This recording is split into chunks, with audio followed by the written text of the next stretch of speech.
Assalamualaikum warahmatullahi wabarakatuh. Alhamdulillahirabbil alamin. Asyhadu an la ilaha illallah wa asyhadu anna Muhammadan abduhu wa rasuluh.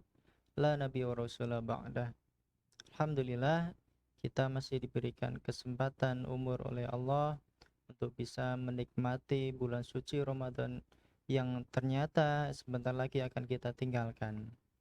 Ah, Pada kesempatan ini, insya Allah akan kita bahas sedikit saja sesuai yang kita bisa sampaikan tentang metode yang ditetapkan oleh pemerintah ataupun ormas yang lain atau kelompok-kelompok muslim yang lain itu pada prinsipnya menggunakan dalil-dalil yang sama. Artinya secara dalil itu tidak menjadi problem yang bermasalah. Ada pengambilan keputusan atau pengambilan hari Idul Fitri itu dilakukan yang pertama dengan metode hisab atau dengan proses perhitungan secara astronomis. Jadi metode hisab itu menggunakan matematik, menggunakan hitungan astronomis. Artinya itu bisa dilakukan jauh-jauh hari sebelumnya. Itu bisa terjadi atau bisa dilakukan bagi kita. Itu metode yang pertama adalah metode hisab. Namun yang kedua, kita memahami ada metode ru'yatul hilal. Artinya bahwa kita kalau mau menentukan akhir Ramadan atau nanti munculnya bulan baru dan menandakan munculnya Idul Fitri, maka itu dilakukan dengan cara melihat hilal atau bulan secara langsung. Jadi ini ada sedikit perbedaan. Namun juga bisa dipahami juga ketika kita mau melihat hilal atau bulan itu pastilah sebelumnya dihitung dulu, dihisap dulu. Kira-kira kapan sih bulan ini muncul kan gitu.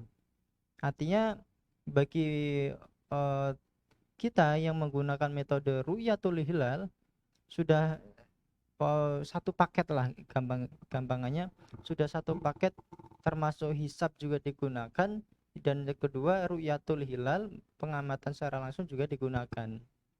Jadi seperti itu. Uh, saya tambahkan sedikit metode lain yaitu ternyata di kalangan ulama juga ada namanya metode ru'yat hilal. Jadi ru'yatul hilal itu secara global atau menyeluruh seluruh dunia dipakai gitu. Yang kita kenal mungkin sebelumnya adalah ru'yatul hilal secara lokal atau istilahnya menurut pemahaman madhab Imam Syafi'i itu menggunakan metode matla atau tempat di mana hilal itu dilihat. Namun kalau kita lihat, kita memahami pemahaman atau madhab dari Imam Syafi'i, metode matla itu tidak menyeluruh ribuan kilometer, tapi cuma dibatasi atau sekitar ya 120 kilometer saja batasan dari matla itu sendiri. Artinya kalau lebih dari itu bisa jadi perbedaan itu ada gitu. Karena mengingat kalau dulu kan zamannya belum ada internet, belum ada telepon, belum ada pesawat, belum ada kendaraan yang bisa memadai dengan cepat menyampaikan informasi gitu. Dan itu kalau dulu itu wajar.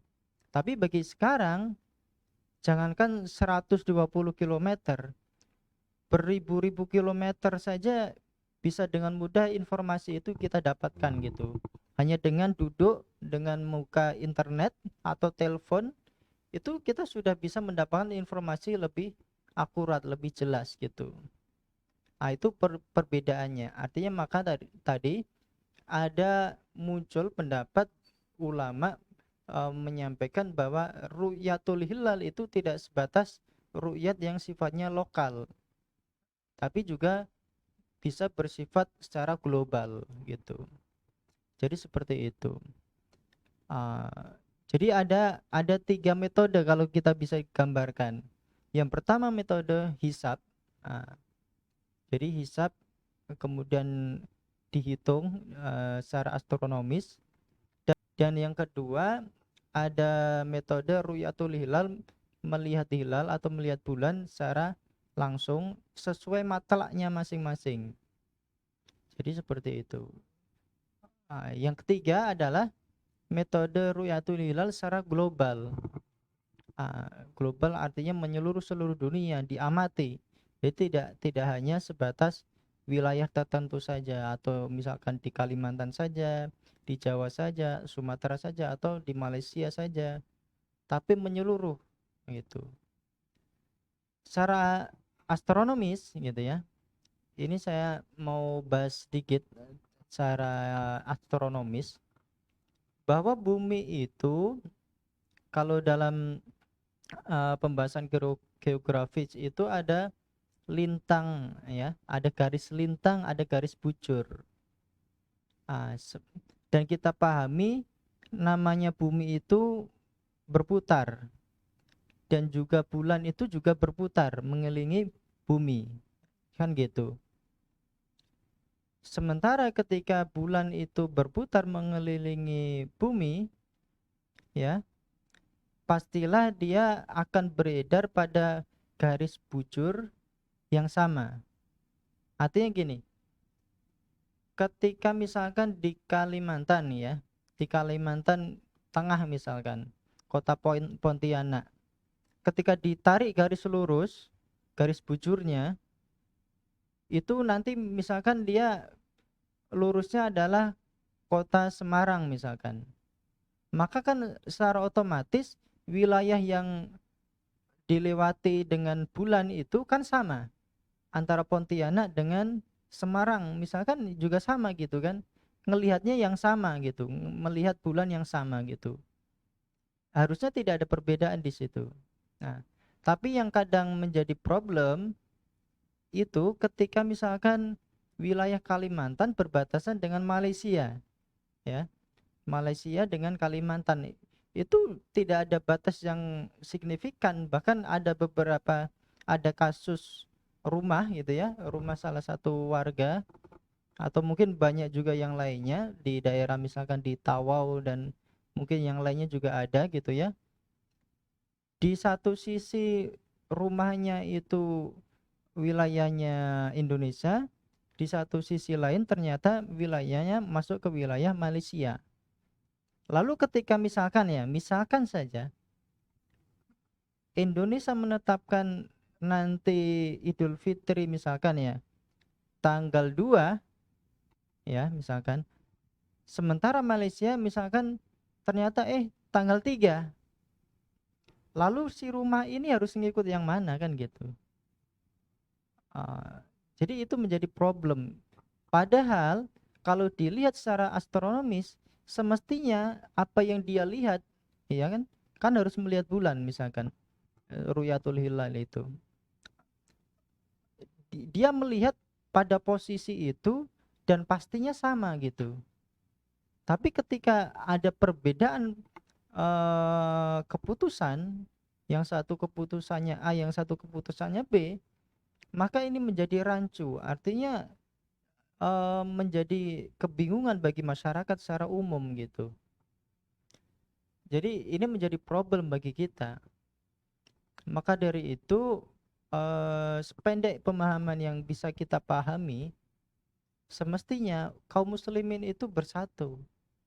Jadi bersatu dalam satu kesatuan, kesamaan penetapan. Itu penting gitu. Jadi kita tidak lagi berdebat bagaimana mana yang mau diambil hisab, ru'yat ataupun yang lainnya, itu bisa dikesampingkan karena semuanya punya dalil sendiri-sendiri. Dan itu tidak ada salahnya dalilnya itu. Mungkin bagi masing-masing cuma memahami, oh yang ini lebih kuat, oh yang ini kurang kuat, yang ini agak lemah. Jadi seperti itu saja gitu. Tapi prinsipnya semuanya menggunakan dalil yang sama gitu. Untuk itu sebagaimana yang diperintahkan Rasul, bahwa kita itu diperintahkan untuk berbuka, ya, dan berpuasa itu ketika melihat hilal, ya. Ketika kita diperintahkan untuk itu, sebenarnya itu adalah berlaku untuk kaum muslimin, gitu ya. Tidak hanya terbatas apakah Rasul ketika menyampaikan perintah untuk berpuasa itu hanya sebatas untuk kaum muslimin di wilayah Madinah saja atau di wilayah Mekah saja, kan tidak. Tapi berlaku untuk semuanya. Jadi tidak ada perbedaan, tidak ada perbatasan antar kaum muslimin. Apalagi ditinjau dari segi astronomis, yang namanya bulan itu satu dan dilihat dari mana saja, itu ya bisa gitu loh. Jadi tidak menjadi problem. Lalu mungkin menjadi pertanyaan, lah nanti kalau misalkan menunggu di Indonesia belum kelihatan ini hilal, terus kemudian nanti menunggu sampai misalkan sampai di Arab Saudi ternyata kelihatan hilal itu ada. Bagi kita mestinya kalau kita mau bersatu dalam satu kesatuan kaum muslimin, gitu ya, mestinya kita bisa mengikuti itu, gitu ya, mengikuti apa yang disampaikan wilayah setelah kita, gitu ya, wilayah setelah kita. Karena unsur bulan ini berbeda dengan unsur matahari. Kalau matahari kalau sudah kelewatan ya kita tidak mengikuti apa yang sudah terlewatan, gitu. Kalau matahari waktunya sholat zuhur misalkan sudah kelewatan, kemudian misalkan pas mendung, gitu ya, mendung ternyata ketutupan mataharinya, kan kita ndak lantas ndak usah sholat gitu karena ketutupan mendung, gitu kan, ndak. Kalau matahari tetap pada tempatnya, dia tetap berada dan hukum sholatnya tetap berlaku. Tapi ternyata ada perbedaan yang Rasul sampaikan di bulan suci Ramadan ini, bahwa dalil untuk menetapkan Ramadan dan Idul Fitri adalah intinya, ya, intinya kita itu diperintahkan untuk melihat hilal, tapi ada komanya di situ. Ketika mendung itu menghalangi pandangan kita, jadi ada mendung. Jadi bukan berarti bulan itu tidak ada, bisa jadi bulan itu ada. Tapi ada penghalang yaitu mendung yang kita tidak bisa melihat bulan itu. Maka kemudian perintah Rasul adalah genapkanlah. Jadi Rasul memerintahkan genapkanlah ketika misalkan sudah 29 hari digenapkan menjadi 30 hari. Jadi seperti itu prosesnya. Sehingga itu sekali lagi secara astronomis bukan masalah eh, bulan itu ada, bukan. Tapi masalah perintah atau seruan dari Rasul bahwa bulan itu bisa jadi sudah ada, tapi ketika kamu itu atau kita itu tidak bisa melihatnya gara-gara terhalang oleh mendung, maka kita diperintahkan, disuruh untuk menggenapkannya menjadi 30 hari. Jadi seperti itu. Dan kembali lagi kepada metode yang tadi, prinsipnya metode hilal, metode hisab, metode ru'yatul hilal, metode ru'yatul hilal lokal maupun global, prinsipnya tidak ada problem di situ. Bagi kita yang penting adalah bisa menyatukan umat dan sekali lagi tidak ada perbedaan, itu yang lebih utama, gitu. Kan lucu juga ketika kita Idul Fitri, yang satu sudah makan-makan, yang satu puasa. Sementara ada dalil lain juga yang mengabarkan bahwa kita tidak boleh atau haram, gitu ya, kita haram untuk berpuasa ketika Idul Fitri itu sudah ada, gitu. Jadi kalau ketika sudah Idul Fitri, maka tidak boleh berpuasa, kan gitu. Jadi ini problem di tengah-tengah umat Islam ini. Dan kalau itu bisa ditiadakan problem-problem itu, kita bisa bersatu dengan ketetapan yang pasti, ketetapan yang bersama, maka insya Allah itu menjadi rahmat bagi kita semua. Jadi itu kurang lebihnya. Semoga bermanfaat dan kita bisa bersatu dalam kesatuan umat muslim, ummatan wahidah, yang lebih berkah bersama. Terima kasih, semoga bermanfaat. Wassalamualaikum warahmatullahi wabarakatuh.